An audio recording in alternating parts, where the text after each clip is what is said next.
Hello everyone. आज मैं आपको एक ऐसी जगह की सैर कराना चाहता हूं जो मेरे दिल के बहुत करीब है। शिमला।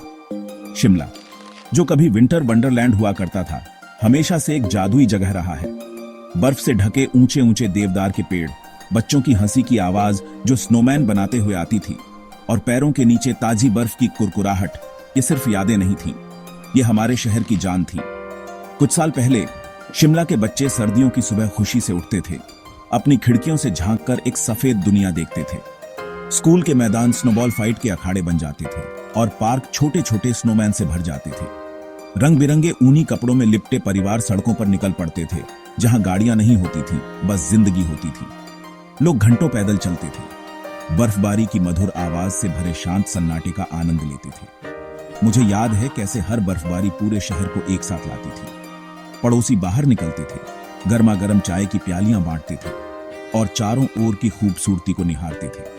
बच्चे हंसते हुए लकड़ी के फट्टों पर फिसलते थे, जबकि बड़े प्यार से अपनी जवानी की ओर भी ज्यादा बर्फबारी को याद करते थे। ये एक ऐसी खुशी थी जिसके लिए न पैसों की जरूरत थी, न ऊंची इमारतों की, बस कुदरत की मेहरबानी की। लेकिन आज शिमला अलग सा लगता है। सर्दियां अब पहले जैसी खुशी नहीं लाती।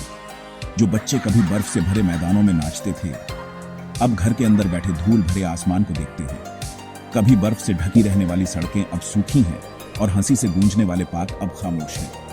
ऊंचे ऊंचे स्नोमैन बनाने का जोश अब उस बर्फ के लिए एक खामोश तड़प में बदल गया है जो कभी नहीं आती। यहां तक कि बड़े भी, जो कभी बेसब्री से मौसम की पहली बर्फबारी का इंतजार करते थे, अब एक कमी महसूस करते हैं।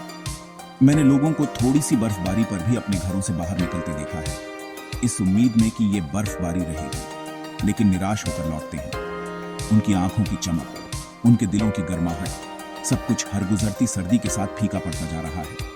ये सूखा सिर्फ बर्फ का सूखा नहीं, ये हमारी पहचान का सूखा है। शिमला, हमारा घर, अपनी सर्दियों के लिए जाना जाता है, अपने बर्फ से ढके आकर्षण के लिए जिससे दुनिया हमें ईर्ष्या करती है।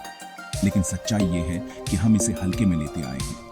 जो जंगल कभी हमारी सर्दियों की रक्षा करते थे, वे पतले होते जा रहे हैं, और जो वन्य जीव कभी बर्फ में फलते फूलते थे, वे गायब होते जा रहे हैं। ये सोचने का समय है, क्या हमें सचमुच और इमारतों की और कंक्रीट की और विकास की जरूरत है, या हमें और बर्फ से ढकी सर्दियों की और स्नोमैन की और यादों की जरूरत है। आइए हम सब मिलकर, न लालच से, न ड्यूटी से, बल्कि प्यार से, शिमला के लिए, अपनी सर्दियों के लिए, अपने बच्चों के लिए, जो उस जादू का अनुभव करने के हकदार हैं जो हमने किया था। आइए पेड़ लगाएं, अपने वन्य जीवों की रक्षा करें और उस पर्यावरण का पोषण करें जो हमारे शहर को खास बनाता है। हमें ऊंचे ऊंचे स्काईस्क्रेपर्स की जरूरत नहीं है, हमें ऊंचे ऊंचे स्नोमैन की जरूरत है। आइए न सिर्फ अपने पर्यावरण का, बल्कि कुदरत के साथ अपने रिश्ते का भी पुनर्निर्माण करें। आइए हम अपने घर के रक्षक बने, ताकि हर सर्दी में शिमला एक बार फिर उस बर्फ से ढके स्वर्ग में बदल सके जिसे हम सब प्यार करते हैं। बर्फ के फाहे इंतजार कर रहे हैं, क्या आप उन्हें वापस लाएंगे?